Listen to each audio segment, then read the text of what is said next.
Salut à tous, aujourd'hui nous nous retrouvons pour une nouvelle critique d'un webtoon. Et là vous vous alertez, vous vous dites, mais pourquoi est-ce qu'il nous parle de ça? On sait même pas ce que c'est, et pourquoi est-ce qu'il fait pas une critique de manga comme d'habitude? Ah, ne vous inquiétez pas, je vais tout vous expliquer, alors bonne vidéo, enjoy.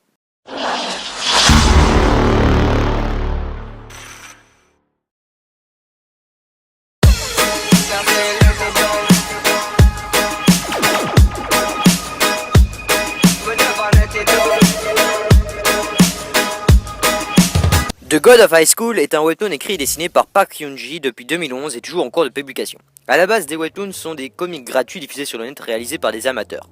Un format qui a explosé en même temps qu'Internet en Corée du Sud. Et oui, un webtoon est un comic coréen. Pourquoi un tel engouement des lecteurs pour les webtoons et donc de ce format? Parce que ces BD sont pensés parfaitement pour les smartphones et les tablettes, loin de nos habitudes classiques. Pas de pages, on fait défiler verticalement l'histoire dans un format pensé à 100% pour l'ère numérique. C'est une révolution qui veut sortir de Corée et atteindre d'autres pays. The God of High School est un webtoon des plus connus de Naver, l'éditeur coréen de Girls of the Wild, Noblesse et Tower of God. L'éditeur anglais est Line. Les chapitres sont donc disponibles gratuitement sur le net, et seulement sur le net, aucune sortie papier avec une sortie de chapitre chaque semaine. Pour God of High School, c'est le vendredi que chaque nouveau chapitre est publié. Mais qu'est-ce que The God of High School et qu'est-ce qui fait de lui un webtoon plus que attrayant et excitant? The God of High School est un shonen manga racontant l'histoire d'un bastonneur de second rang, Morihjin, se vantant d'avoir fait 299 combats, dont 297 victoires, 0 défaites et 2 matchs nuls. Sa réputation ne fait qu'accroître et il se fait rapidement repérer par une organisation, God of High School, GOH. GOH recrute de nombreux combattants à travers le monde étant reconnus pour leur force. Il les met donc en compétition dans un grand concours de baston, sans restriction d'armes et de genre de combat.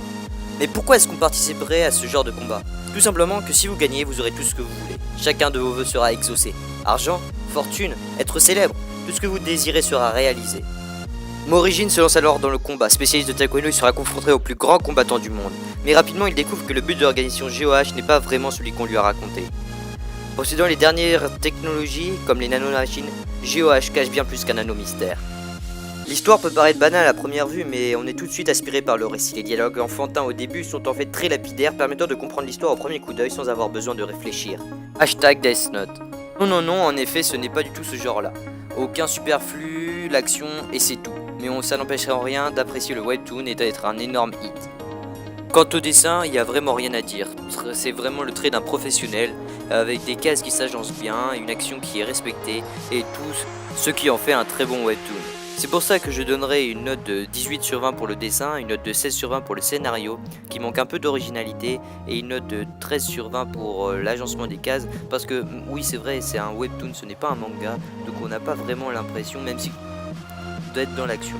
Mais sinon, la couleur rajoute vraiment du détail, ce qui peut rendre l'histoire plus réaliste et plus attrayante. C'est pourquoi je vous conseille fortement d'aller jeter un coup d'œil à ce webtoon sur l'application Webtoon si vous l'avez, ou sinon sur quelques sites qui en font déjà les scans. Je vous mettrai les liens dans la description.